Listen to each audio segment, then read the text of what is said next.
Ағаларымыз насылдың суана бізден бірге табиғат аясында бірдеме шыға жатыр. Келер аптағы болжам, жалпы болжам. Номер астына қалдырып кетсем керек болсам.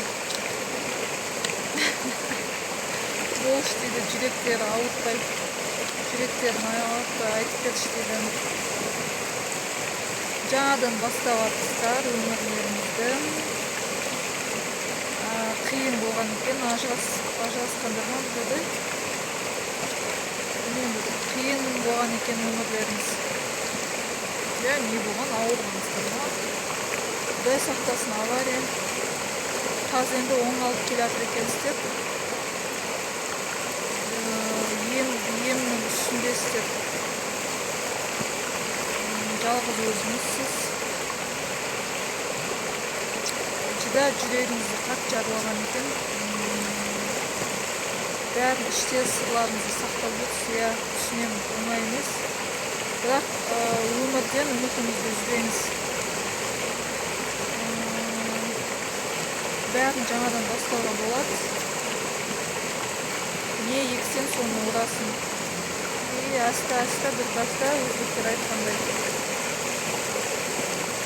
Бірақ көбінің жүректері ауырыпты.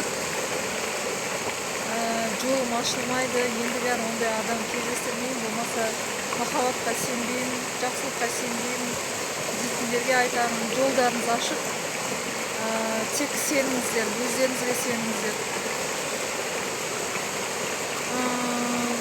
Жолға шығасыздар, алға жүрек жұмыстарыңыз. Керемет ер адамдар. Неғұрлым тез ұмытасыз, соғұрлым тез ұмытасыз. Бәрін нақты сенбеймін деп отыр. Қатты түсінемін. Не үшін адам жүрегін жаралайды? Өйткені адам ішіндегі сиқыр, жаңағыдай ашылмай қалған, бұғақталып қалған күш ашылу керек, мейірім шапағат шашылу керек. Әулеттен келе жатқан күш қуат, солай елге дару керек. Ол сізге қанмен дарыған қасиет ішіндегіңізді сыртқа шығару керек. Сол кезде солай сынайды. Махаббат. Енді қалай айтсам екен, жоқ дей берсеңіз, жоққа жүрмейді дейді. Керісінше бар